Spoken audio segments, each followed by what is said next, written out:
Hey guys, what is going on? Sharp Thinking here. So I wanted to do a quick video talking about my LMT CQB gun. So it's kind of my LMT version of basically a Mark 18. So it resembles it kind of closely. Obviously it's not the same. It's a 10.5 instead of a 10.3, and obviously it's not a Colt, it's an LMT, and yeah, so it's really not anything like a Mark 18. It just kind of resembles one, if that makes sense. So first things first, let's talk about LMT. They're a great company out of Iowa. They're most known for their ambi lowers, which currently are getting $500, $600, $700 on Gunbroker. Definitely don't pay that. I recommend trying to get on V1's allocation list if you can. Yeah, so their ambi lowers are what people refer to as a true ambi lower. A lot of companies offer a bolt release on this side, but they do not offer a magazine release on this side. So that's right there, works well. I do like that. Yeah, it can cause problems when you switch back to a standard lower, you know.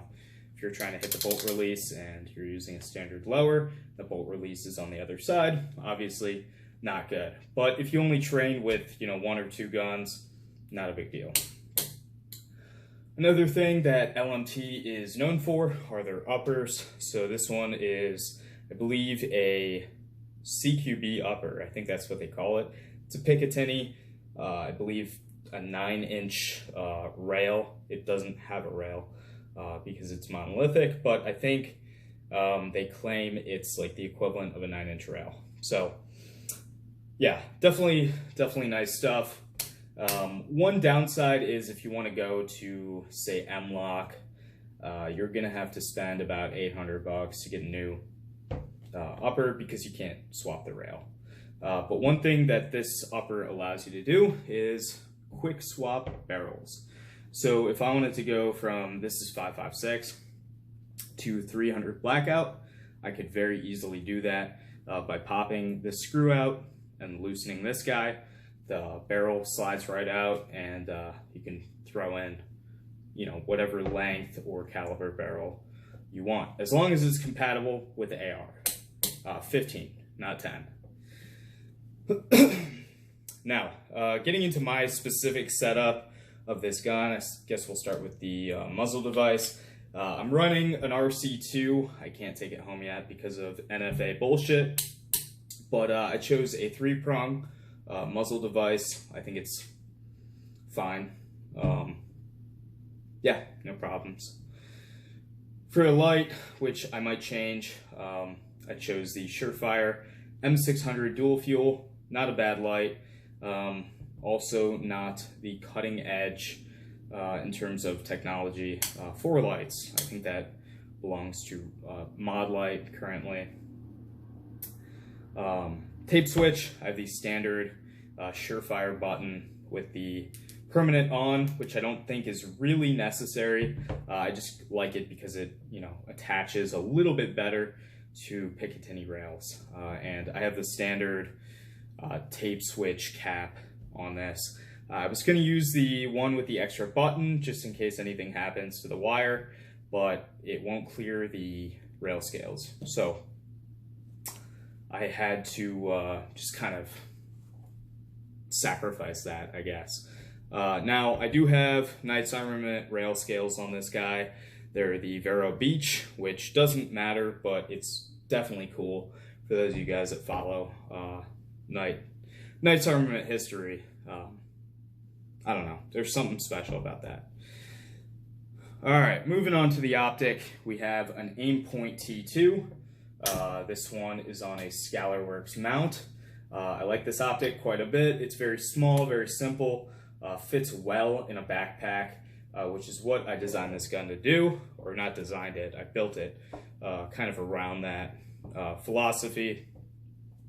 Backup iron, or folding iron. We already went over Scalarworks. This is a Knight's Armament 600 or 500, I think, meter folding sight. So it's got a lot of adjustment, and it just looks cool. So I don't know. For the charging handle, I have a Geisley super charging handle. I know it's always something super with them.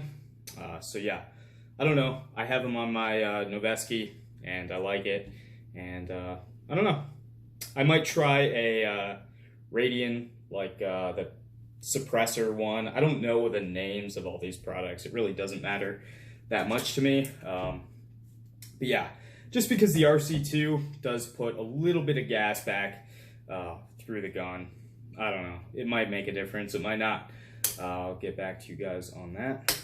But yeah, so Law Tactical Folder, I think it's a great accessory. Definitely very durable. So what this allows me to do is put the gun in this bag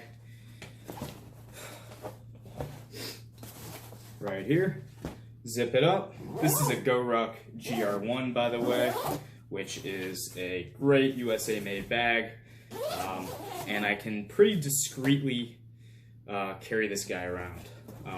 Now, is it the perfect bag? Absolutely not. It's not made for guns. It's made for, you know, whatever it's made for. I think it's like rucking or something, which is kind of an interesting sport, but whatever.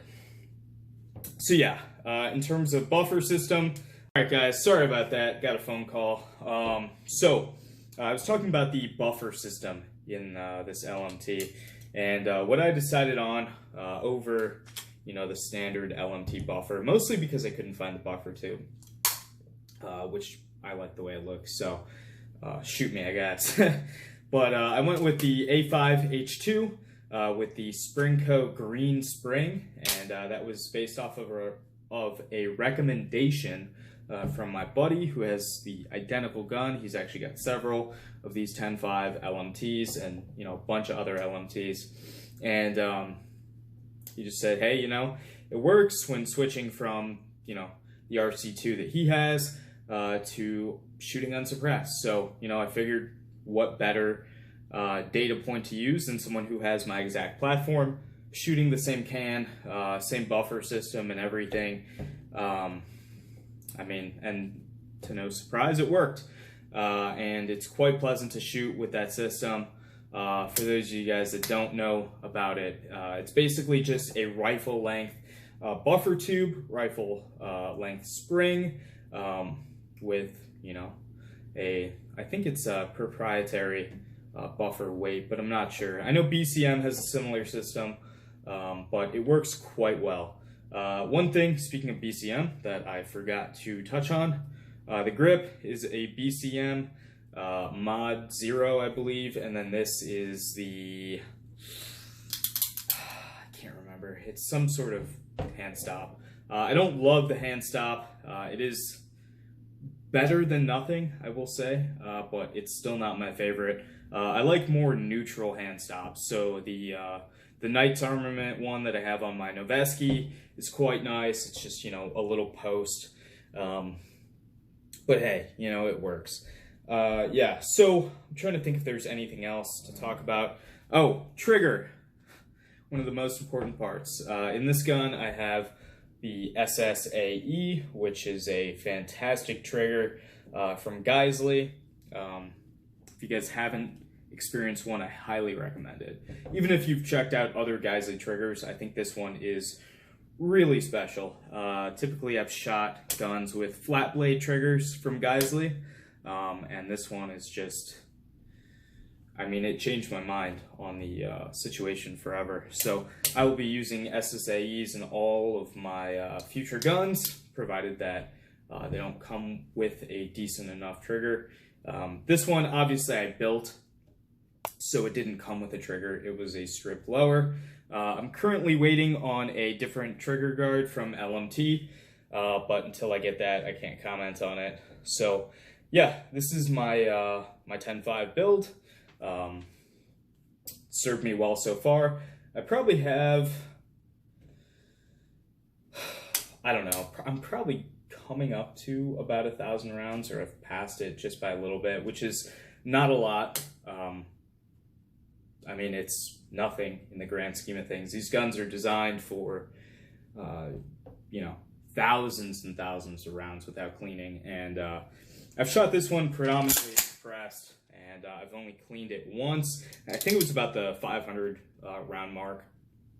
But even with COVID and the ammunition prices, I'm still going through about 150 rounds a week, just trying to work on things, fundamentals, just trying to get better, you know, because Gucci gear is sweet, and you know I love it, obviously LMT, Knights Armament, Noveski, but it doesn't mean anything if you suck.